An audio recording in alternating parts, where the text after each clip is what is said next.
Depuis 2004, je suis plus ou moins informé du phénomène de broutage, qui est l'arnaque sur Internet européen ou africain, mais vivant en Europe surtout, de l'arnaque dirigée vers l'Europe. Depuis 2004, tout le monde sait en Côte d'Ivoire, tout le monde sait qu'un bon nombre de jeunes s'adonnent à cette pratique, je dirais illégale, sinon illégale, et qui par ailleurs laisse une certaine jeunesse dans un engloutissement.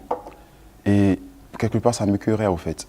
Et je ne savais pas que ça avait sommeillé en moi jusqu'à ce que ça me révolte en fait un film. Parce que je voulais encore vivre le sujet de plus près et le révéler au monde de plus près. Et c'est comme ça que j'ai rencontré ce groupe.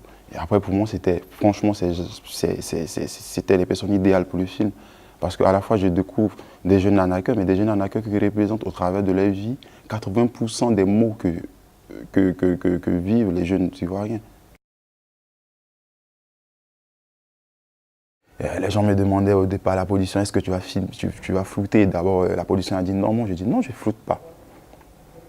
Et j'avais fait une confession à ces jeunes, j'ai dit si on doit vous enfermer, j'irai en prison avec vous. Mais tout le monde qui sort dit, ils ne voient pas ces arnaqueurs, ils voient une histoire. Et c'est l'histoire que moi, je savais que je partais chercher une histoire. Ils sont, je ne dirais pas fiers, mais je l'ai su aujourd'hui et le film a été une thérapie pour eux comme pour moi. Une grosse thérapie.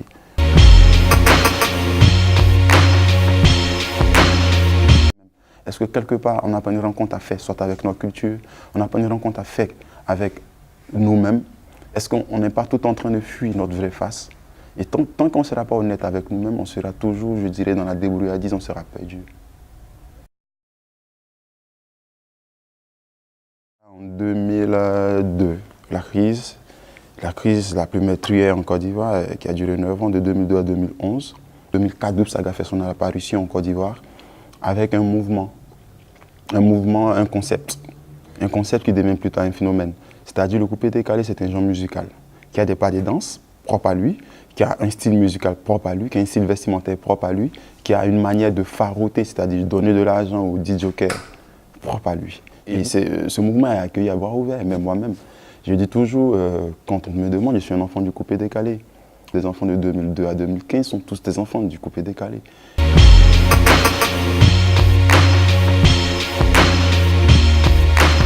Il y a une philosophie derrière.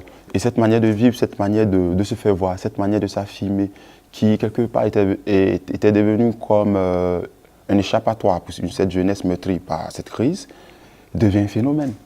Et comment faire pour ressembler à cette idole qui est Doub Saga, père à son âme, qui est décédé plus tard, comment faire pour ressembler à cet homme? Et c'est comme ça les jeunes décident, ils se donnent un slogan, encaisser la dette coloniale. Le phénomène qu'a envoyé Doub Saga, je ne pense pas qu'en créant son mouvement, il a pensé à ce que la jeunesse s'adonne à l'arnaque, je ne crois pas. Mais les gens, ils l'ont pris du premier degré, ils ont pris le mouvement arrivé du premier degré.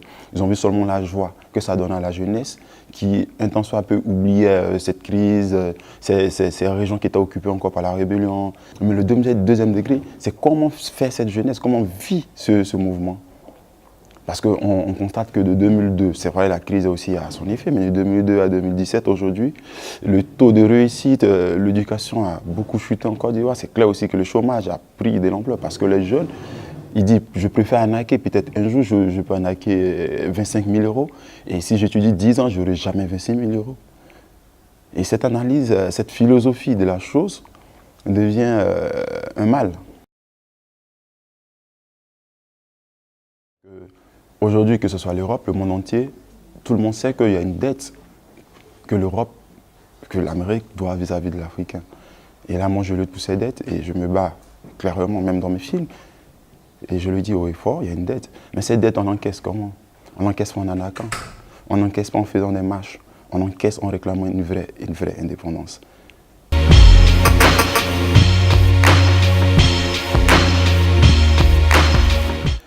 Mais soutirer quelque chose, c'est toujours être dépendant. Ouais, pour moi, ce n'est pas ça, encaisser la dette coloniale. Encaisser la dette coloniale, c'est former. C'est d'avoir une démocratie à l'africaine. Parce que copier un système, moi je le dis politique, copier tout un système éducatif, sanitaire, qui ne s'adaptent pas à une réalité, c'est encore être dépendant.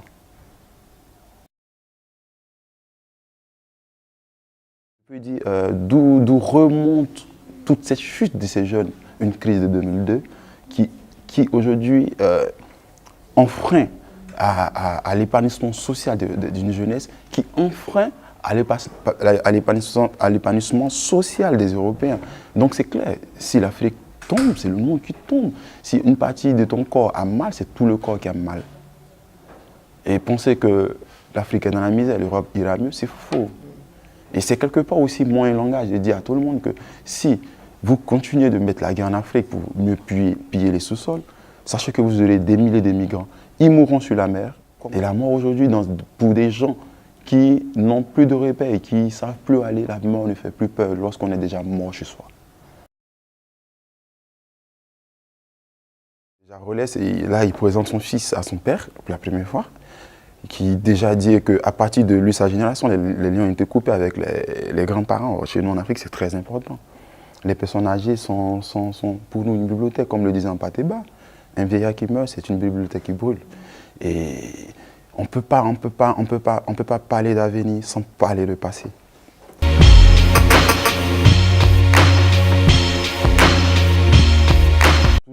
L'Afrique a besoin de se référer d'abord à son passé, d'en tirer les avantages et les inconvénients et de repartir sur de nouvelles bases.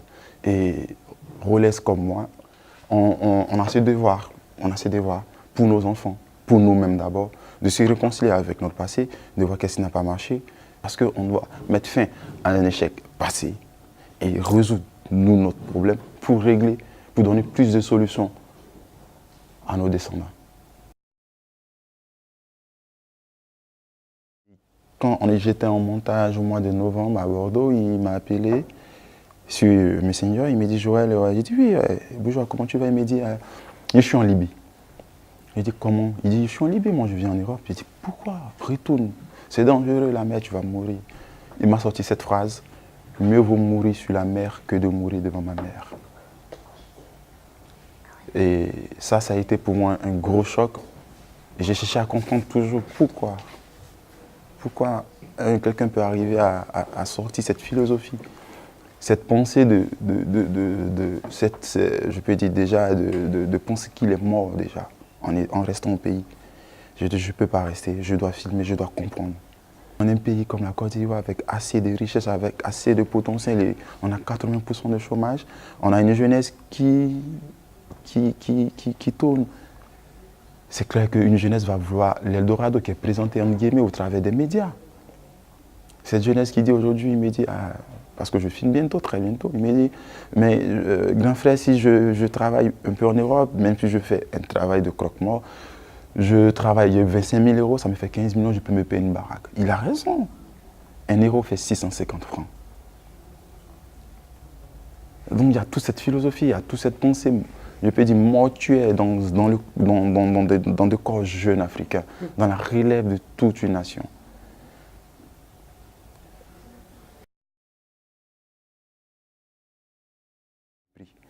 Je fais des films pour dire ce que je ressens et pour communiquer avec le monde.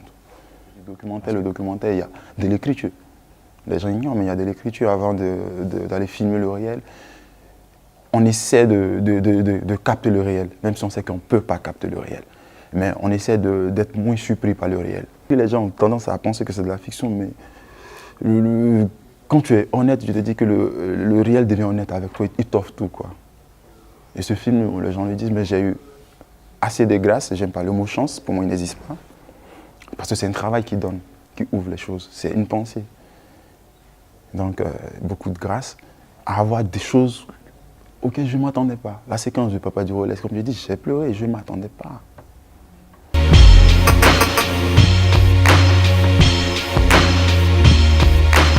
Sur chaque festival en Europe, j'ai toujours ce pagne. Aujourd'hui, l'Afrique a ça, le pagne. Et je le porte.